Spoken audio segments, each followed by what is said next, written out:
Hello student, तो आज के इस वीडियो में हम पढ़ने वाले हैं क्लास 12 फिजिक्स। अब फिजिक्स की हम रिवीजन की क्लास लेकर आ चुके हैं। आज के इस वीडियो में हम एक इम्पॉर्टेंट, अब केवल इम्पॉर्टेंट नहीं बल्कि हम ये कह सकते हैं कि मोस्ट इम्पॉर्टेंट टॉपिक पर डिस्कस करेंगे, जो आपके बोर्ड एग्जाम में 5 नंबर में पूछे जाते हैं, जो है बायो सेवर्ट का नियम।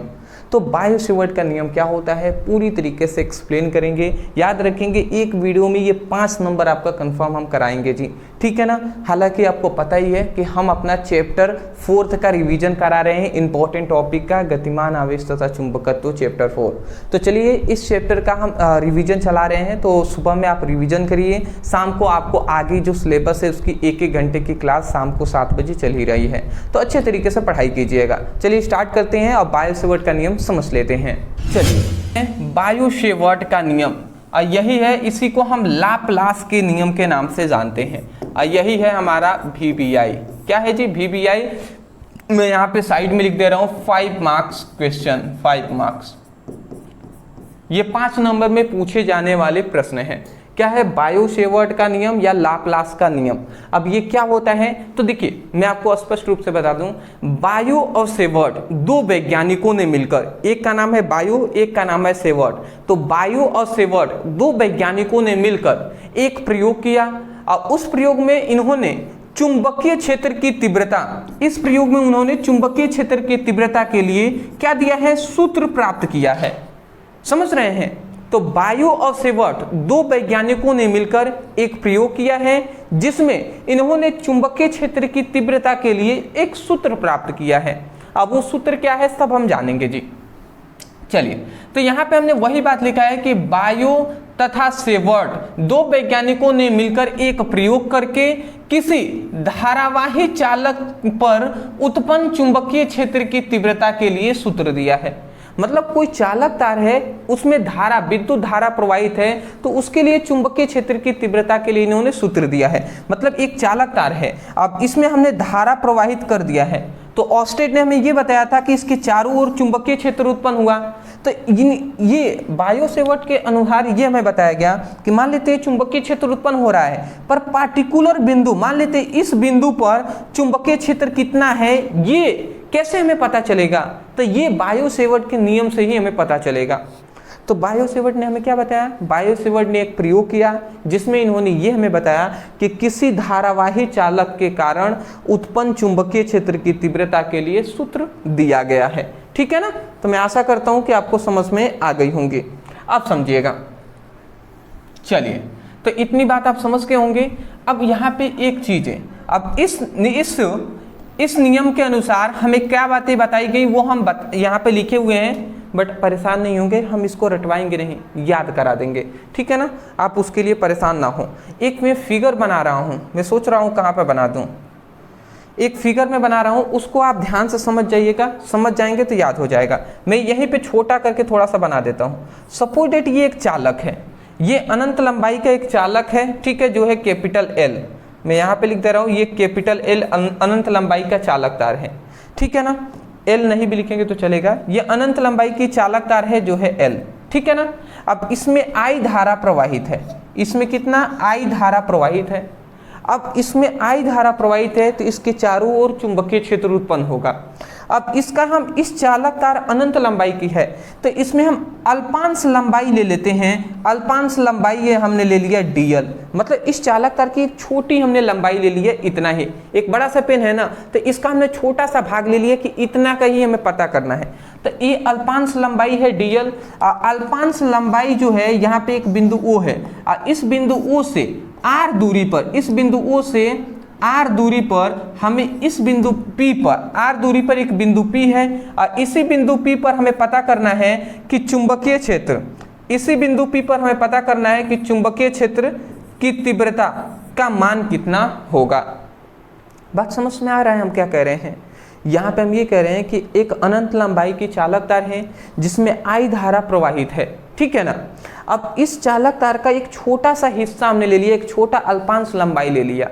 अब इस अल्पांश लंबाई के कारण r दूरी पर एक बिंदु P है, तो इस बिंदु P पर चुंबकीय क्षेत्र की तीव्रता का क्या वैल्यू होगा, इस बिंदु P पर चुंबकीय क्षेत्र की तीव्रता कितना होगा, ये हमें प्राप्त करने के लिए इन्होंने सूत्र दिया है। अब यहाँ पे एक और चीज याद रखेंगे, अल्पांश लंबाई और बिंदु P के बीच एक कोण बनता है जो है थीटा।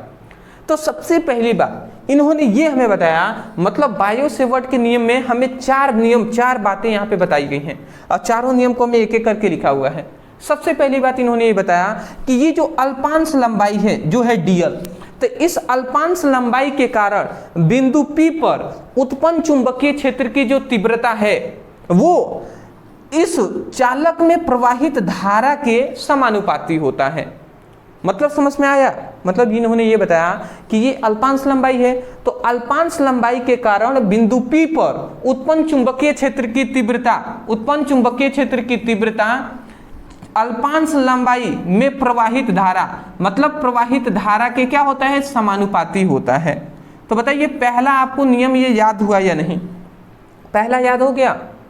देखिए वही बात लिखा गया है कि अनंत लंबाई, मतलब अनंत लंबाई के चालक तार में प्रवाहित मतलब अनंत लंबाई के चालक तार में धारा प्रवाहित करते हैं, तो मतलब ये अनंत लंबाई का चालक तार है, इसमें हमने धारा प्रवाहित करते हैं, तो अल्पांश, यहां से अब लिखिएगा, तो अल्पांश लंबाई के कारण उत्पन्न चुंबकीय क्षेत्र की तीव्रता, तो इस अल्पांश लंबाई के कारण बिंदु P पर उत्पन्न चुंबकीय क्षेत्र की तीव्रता उसमें प्रवाहित धारा के समानुपाती होता है, उसमें प्रवाहित मतलब चालक में प्रवाहित धारा के समानुपाती होता है। समझ रहे हैं ना, उसमें का मतलब क्या है कि चालक में ही प्रवाहित धारा के समानुपाती होता है। समझ रहे हैं, तो पहला इन्होंने यही बात बताया कि अल्पांश लंबाई के कारण उत्पन्न जो चुंबकीय क्षेत्र की तीव्रता है इस चालक में प्रवाहित धारा के समानुपाती होता है। ये हम समीकरण फर्स्ट कर लेंगे, ठीक है, ये हमारा समीकरण फर्स्ट हो गया। अब दूसरा बात हमें फिर से ये बात बताया गया कि इस अल्पांश लंबाई के कारण बिंदु P पर उत्पन्न चुंबकीय क्षेत्र की तीव्रता इस अल्पांश लंबाई के ही समानुपाती होता है। दूसरी बात ये हमें बताया गया। बताइए दूसरा भी बात आपको समझ में आया या नहीं आया? दूसरा भी समझ में आ गया होगा।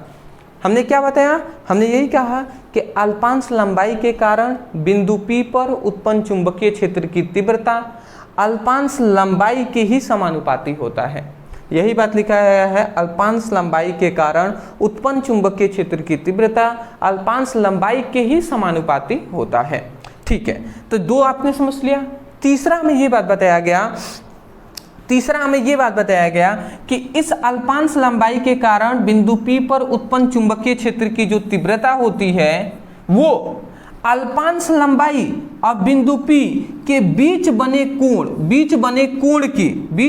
कोण की जया के समानुपाती होता है।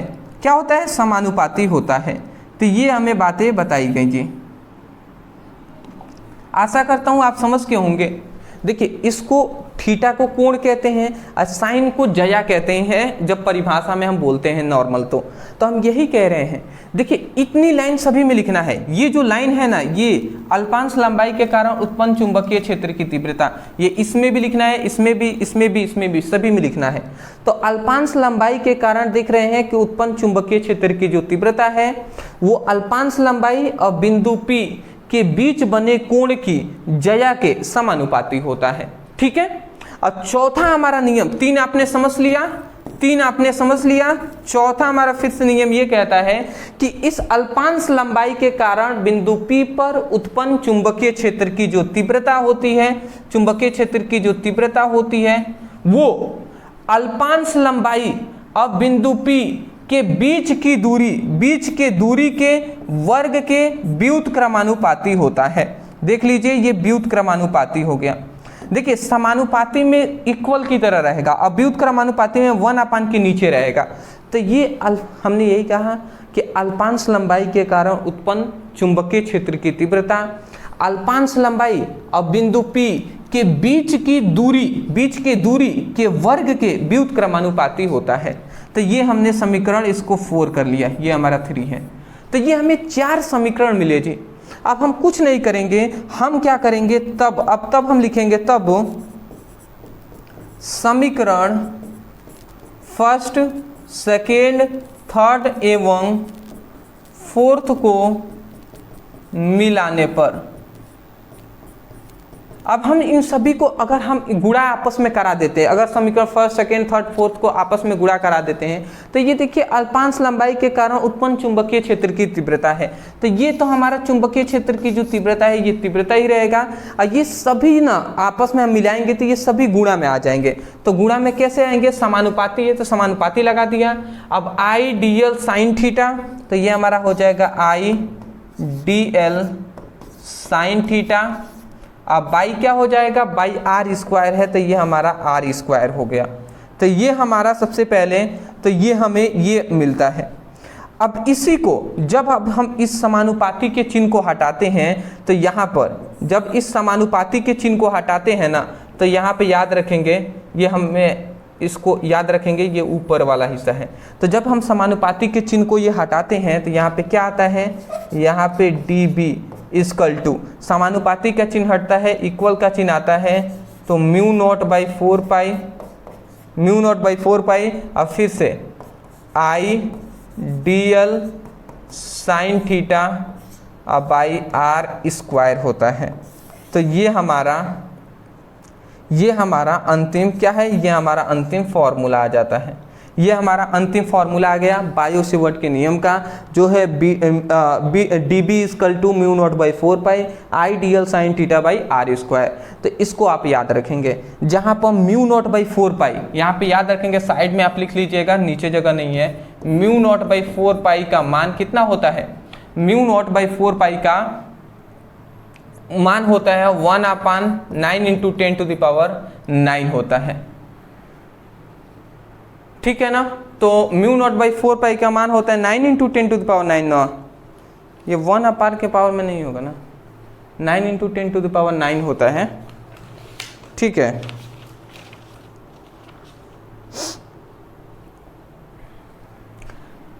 म्यू नॉट बाई 4 पाई का मान होता है 10 टू द पावर -7। इस वैल्यू को आप याद रखेंगे। ये थोड़ा सा मुझे मिस्टेक हो गया, ठीक है। वो किसका होता है? 1/4 pi epsilon not. 4 pi epsilon not का मान होता है 9 इंटू 10 टू द पावर 9। ये थोड़ा सा दिमाग में मेरा कुछ और सोच रहे थे हम, ठीक है। तो इतना आप याद रखेंगे। 1/4 पाई एप्सिलॉन नॉट का मान होता है 9 इंटू 10 टू द पावर 9। अब म्यू नॉट बाई 4 पाई का मान होता है 10 टू द पावर -7, ठीक है। चलिए, तो ये सभी आपको न्यूमेरिकल लगाते समय काम करेगा। तो मैं आशा करता हूँ कि बायो सेवर्ट का जो नियम है ये भी आपको अच्छे तरीके से समझ में आए होंगे। देखिए, मैं हो सकता है कि थोड़ा एक्स्ट्रा में टाइम लेता हूँ समझाने के लिए, बार बार मैं समझाता हूँ, क्योंकि मैं चाहता हूँ कि आपको रट कर नहीं बल्कि समझ कर याद करें, अच्छे तरीके से आप नोट्स बना सकें। अदरवाइज वीडियो पसंद आया है तो मैं यही कहूँगा, वीडियो को लाइक करने के साथ साथ चैनल पर नए होंगे चैनल को ज़रूर सब्सक्राइब कीजिएगा। हाँ, एक और बात मैं बता दूँ, यदि आप सीरियस हैं बोर्ड एग्ज़ाम के लिए तो मैं ज़रूर कहूँगा कि आप सभी वीडियो से तो स्टडी कर ही रहे हैं, फिलहाल आप नोट्स से भी, जो हमारी सिंपल नोट्स है उसको आप लेकर अच्छे तरीके से वहाँ से अपनी रिवीजन करें, प्रिपरेशन करें और अच्छे तरीके से उसका उपयोग करें। नोट्स आपको मैं बता दूँ ओनली आपको ये बात पता ही है कि हम आपको क्लास 12 स्टूडेंटों के लिए फिजिक्स केमिस्ट्री का नोट्स हम प्रोवाइड कर रहे हैं, ठीक है ना। तो फिजिक्स केमिस्ट्री दोनों का नोट्स हम दे रहे हैं ओनली 199 में। अब इसमें क्या मिलेगा बाबू, पहले ये भी जान लीजिए। फिजिक्स के आपके टोटल कितने चैप्टर है? 14। केमिस्ट्री के हैं 10।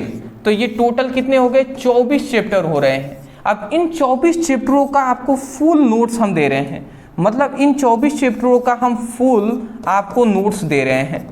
तो जितने भी स्टूडेंट फुल नोट्स लेना चाहते हैं, कंप्लीट नोट्स लेना चाहते हैं विथ सिंपल लैंग्वेज में आपको ये प्रोवाइड किया जाएगा। तो नीचे दिए गए व्हाट्सएप नंबर पर मैसेज कर लीजिएगा, यहाँ पे कहिएगा सर हमें फिजिक्स केमिस्ट्री का फुल नोट्स चाहिए, ठीक है ना। तो ओनली 199 में आपको फिजिक्स केमिस्ट्री दोनों के नोट्स दे दिए जाएंगे। और याद रखेंगे PDF नोट्स है व्हाट्सएप पर आपको सेंड किए जाएंगे, तो आप चाहें तो उसकी 2 कॉपी भी निकलवा सकते हैं या अपने अच्छे तरीके से PDF से भी पढ़ाई कर सकते हैं। तो मैं आशा करता हूँ समझ गए होंगे। तो अभी नीचे नंबर है, आप तुरंत मैसेज करके नोट्स ले लीजिए। हाँ, डिस्क्रिप्शन बॉक्स में व्हाट्सएप ग्रुप और सभी WhatsApp group, Telegram group, Insta का लिंक है, वहाँ पे फॉलो कर लीजिएगा। फिजिक्स केमिस्ट्री का लिंक है, आप जाइए उस पर क्लिक करके अपनी अच्छे तरीके से पढ़ाई कीजिए। Thank you so much for watching this video. Thank you.